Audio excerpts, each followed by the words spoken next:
Okay po, good morning grade 10. So for now, we will have lesson number 9, and that is about the distance between 2 points.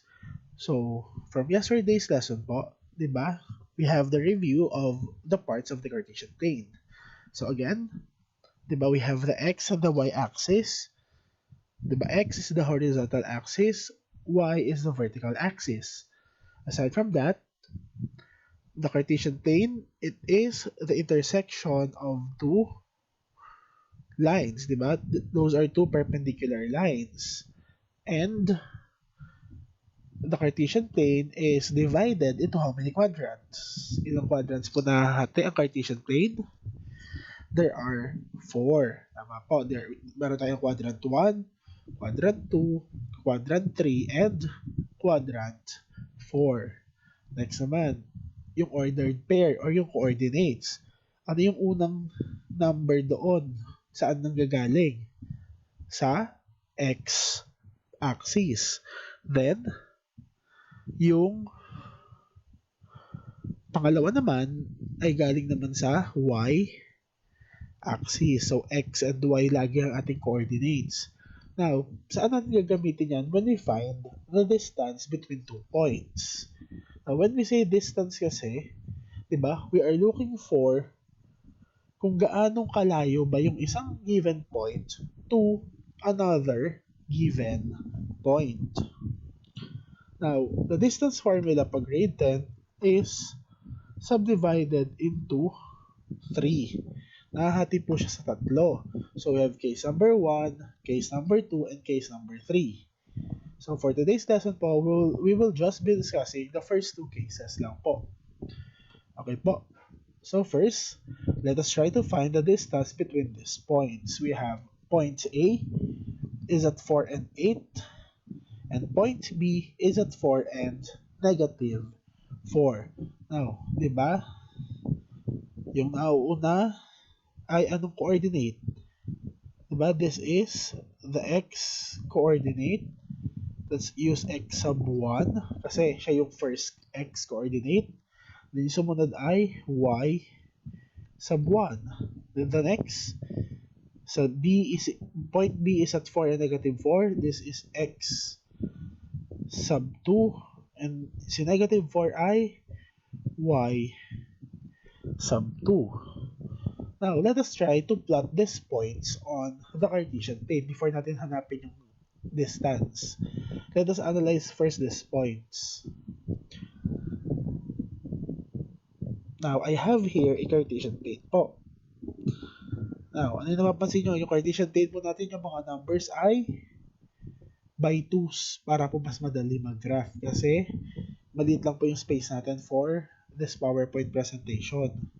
So now, balikan natin. Ang given points natin, points A is at 4 and 8. So nasan si point A? Nasa ang quadrant siya. Both are positive. So that is on the first quadrant. Positive 4 sa x-axis, positive 8 sa y-axis. So, point A ay nandito. Yung intersection ng 4 at 8. Maliwanag po. Next naman, we have point B is at 4 and negative 4. Oh, positive yung x, negative ang y. Saan quadrant kaya to? Saan yun? Positive ang x, negative ang y. So, siya ay anong quadrant to? This is the fourth quadrant. So, positive 4 sa x, negative 4 sa y, yung intersection nila. So, this is point B. Now, if we will connect those 2 points, or those 2 endpoints, ano po yung nakikita nating graph? It is a vertical line. Tama po. Now, ano pa po yung napapansin natin? Bukod na yung graph ay vertical line, ano yung napapansin sa graph? It is parallel to the y-axis, meaning hindi sila mag-intersect ni y-axis. Next, doon naman tayo sa coordinate. Ano yung napapansin sa coordinates? Di ba, we have x sub 1, y sub 1, x sub 2, y sub 2. Ano yung napapansin with our coordinates po?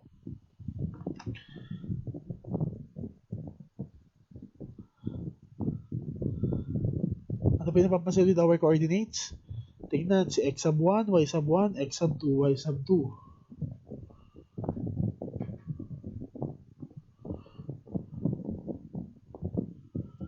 Parehas po ang value ni x sub 1 at ni x sub 2. Values of x sub 1 and x sub 2 are equal.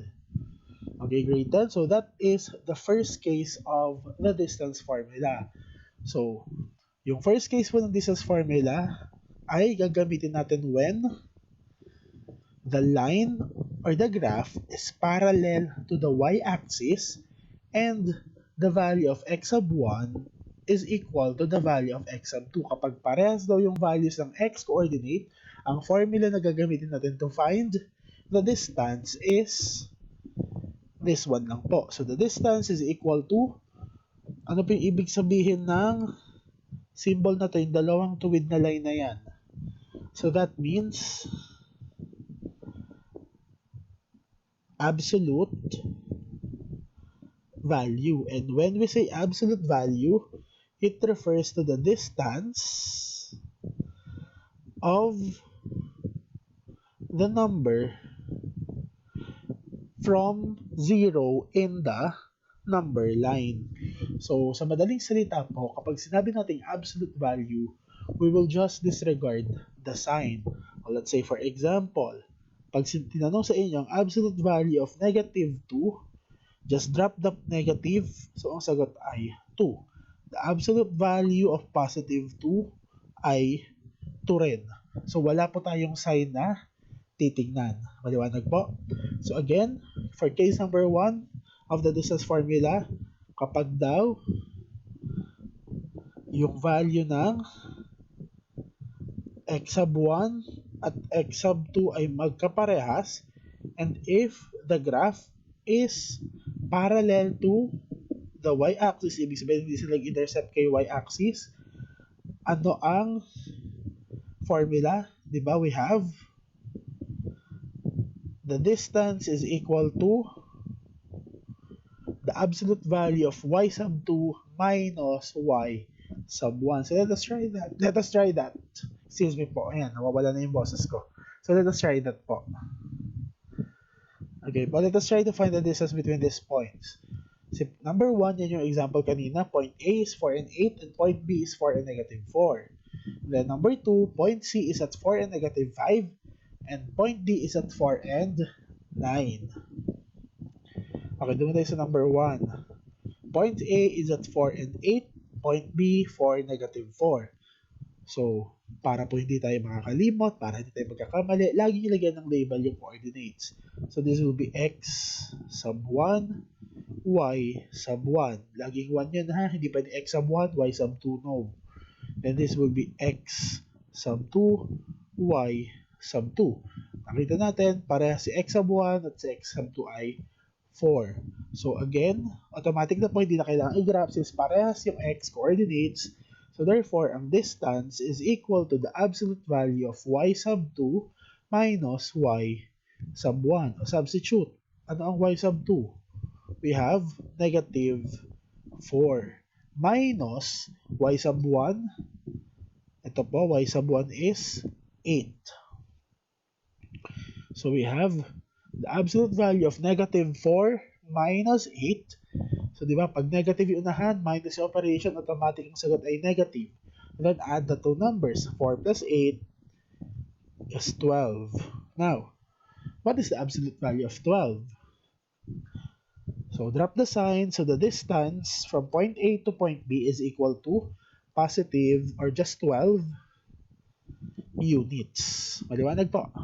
Pinag-minus natin yung magkaiba. So, let's have the second one.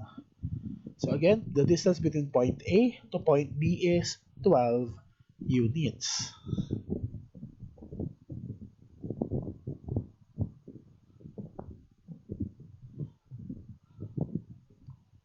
So next, let's have the second example. So point C is at 4 and negative 5. And point D is at 4 and positive 9. So obviously, ano yung napapansin natin? Parehas na naman yung x coordinates. Parehas silang 4. So, in order for us to solve that, di ba parehas yung x coordinate? X sub 1 is 4, y sub 1 is negative 5, x sub 2 is 4 ulit, and y sub 2 is 9. So, parehas yung x coordinate. So, obviously, the distance is equal to the absolute value of y sub 2 minus y sub 1. So, equals, substitute na lang natin, y sub 2, 9, minus y sub 1, negative 5. So, we have the absolute value of 9. Negative times negative, di ba ito ay magiging positive. So, 9 plus 5. So, absolute value of 9 plus 5, that is 14. And the absolute value of 14 is 14. So, therefore, the distance between point C and point D is 14 units. So, again, pag grade 10, case number 1 of the distance formula, kapag ang x sub 1 ay equal sa x sub 2, then ang formula na gagamitin ay ito. The distance is equal to the absolute value of y sub 2 minus y sub 1. So, let's see naman kung ano yung pagkakaiba niya kapag case number 2 na. Again, case number 1, kapag parehas ang x coordinates, ipagmaminus na lang yung y coordinates, then get the absolute value. Pero mag-iiba pa rin yung operation sa gitna, depende din sa sign. So, follow the formula po.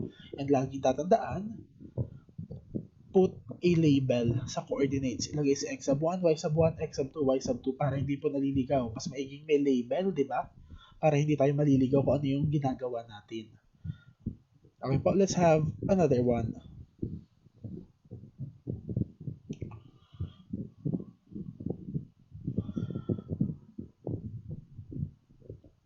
So, ayan po yung sagot natin kanina. So, si point A to point B is 12 units.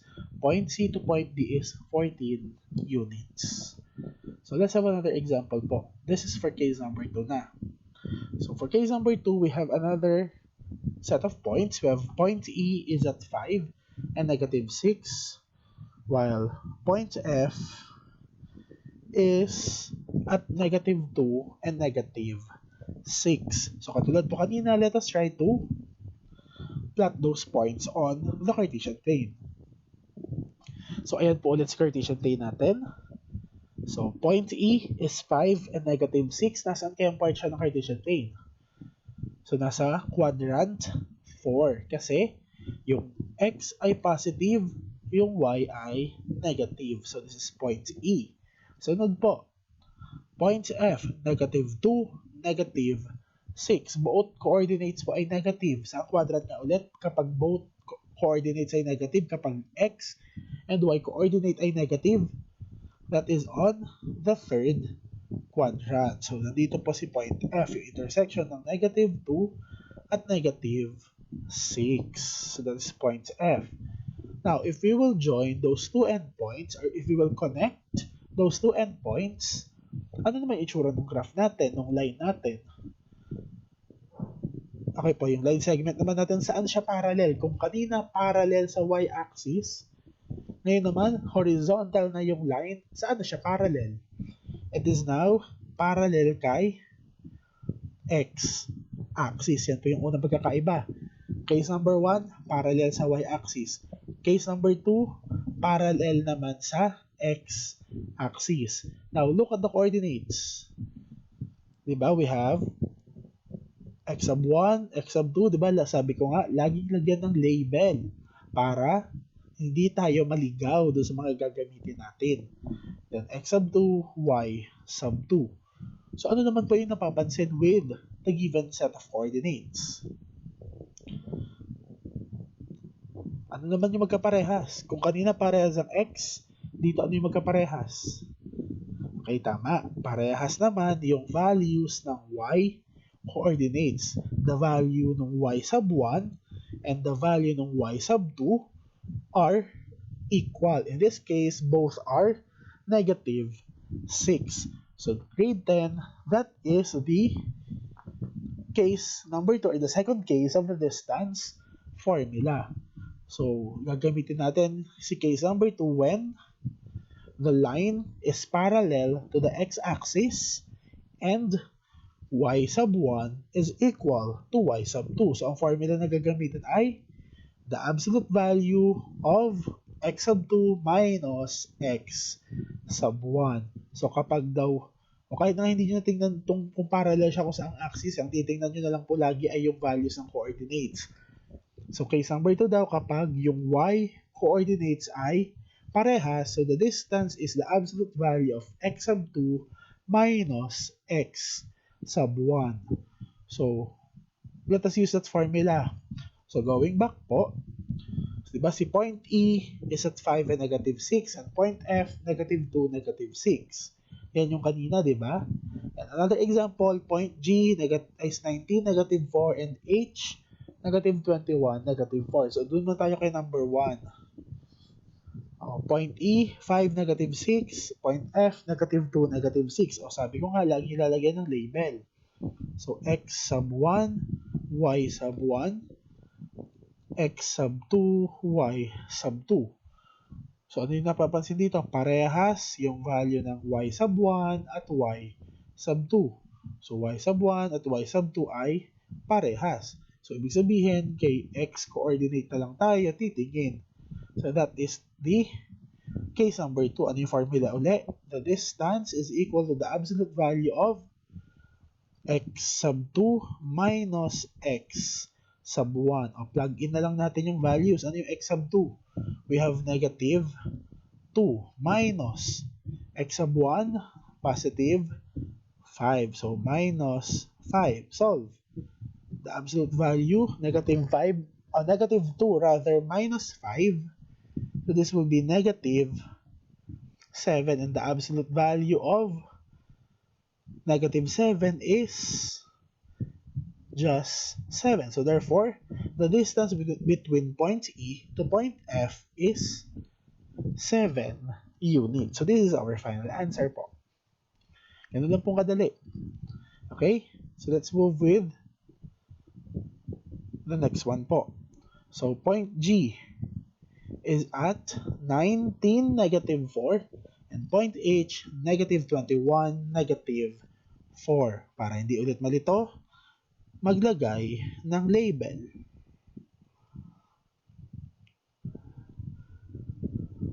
So, ano yung napapansin ulit? Yung value ng y sub 1 at yung value ng y sub 2 ay equal.